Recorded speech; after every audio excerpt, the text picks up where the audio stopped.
Hey guys, how to set up membership site on Bluehost. So first of all, go ahead to the official website and make sure that you buy the best plan. And if you want the best plan, visit the link in the description box. Now what you're gonna do, you can go ahead to the official website, and if you want to set up a membership, install the MemberPress plugin. It's essential to choose that pricing plan that's right for you. It's best to pick that one that fits within your budget and will give you the features that you need to achieve your business goals. Which plan will give back the most in terms of increased ROI and customer support? Which one gives you the main component you need to run your site efficiently?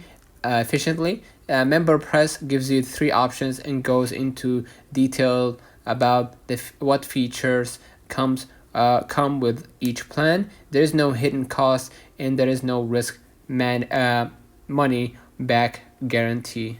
All right, so we're gonna go ahead to the official website, and then we're gonna go ahead and start our journey with MemberPress. Okay, and let me know in the comments if this video helped you. Don't forget to like and subscribe, turn on the notification bell to receive every video we upload. Thank you for watching. We will definitely see you in the next one.